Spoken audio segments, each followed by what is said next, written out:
Allez, comme promis, on ouvre à présent notre page spéciale législative. Depuis hier, on décrypte les enjeux de ce scrutin département par département. Gros plan ce soir sur la Seine-et-Marne. C'est avec vous, Farid Benbekay, qu'on va faire le point. Vous êtes en direct de Meaux. Effectivement, Marlène, nous sommes juste derrière les quais de la Marne. En fait, nous sommes dans le département le plus rural d'Île-de-France, l'un des 3 départements de la région qui a choisi Nicolas Sarkozy au second tour. 50%, c'est un score assez modeste pour un département dont les parlementaires sont tous issus de la majorité UMP. Et justement, est-ce qu'il y a un risque pour les députés sortants ?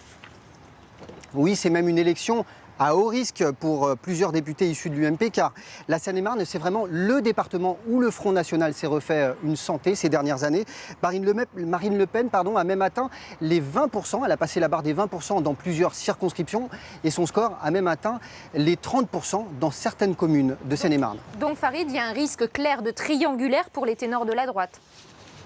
En effet, si les électeurs FN restent fidèles à leur vote, on pourrait compter jusqu'à 8 triangulaires en Seine-et-Marne. Circonscriptions concernées, celle de Chantal Brunel, celle d'Yves Jégo et surtout celle de Jean-François Copé. Or, comme chacun sait, Jean-François Copé n'a pas le droit à l'erreur car il est aussi le chef de file de l'UMP et un échec lui serait fatal. Le problème, c'est qu'à Meaux, Nicolas Sarkozy n'a enregistré que 46% des suffrages, raison pour laquelle beaucoup d'observateurs de la vie politique parlent d'un possible échec du chef de file de l'UMP dans sa propre ville. Je vous propose tout de suite de regarder un reportage dans cette circonscription justement à Meaux, image signée Daniel Petit-Cueno. Bonjour. Bonjour, merci. On a une petite carte postale avec. Bonjour monsieur. Avec plaisir, merci. Merci. Vous êtes courageuse. Ah mais non, Bon c'est... courage. Et certainement, c'est vrai qu'il y a un électorat qui est... Il y a un mois, Voilà, ça Merci. nous intéresse bien. Même. Merci. Je vais peut-être repasser tout à l'heure. On vous prend, les autres on prend pas, mais vous on vous prend. On a un petit souci avec ce reportage. On va essayer de retrouver tout de suite le son de vos commentaires. En attendant, dites-nous, ces triangulaires, elles pourraient jouer en faveur du PS. Combien pourrait-il y avoir d'élus de gauche en Seine-et-Marne ?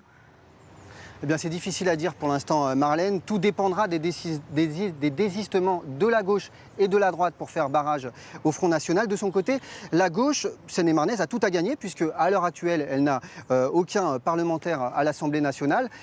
Côté UMP, Jean-François Copé a été très clair. Il n'y aura pas d'alliance avec l'UMP.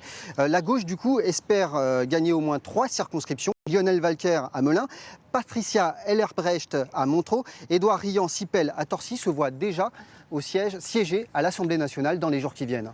Merci beaucoup Farid pour ces précisions. On va essayer de visionner votre sujet dans un instant.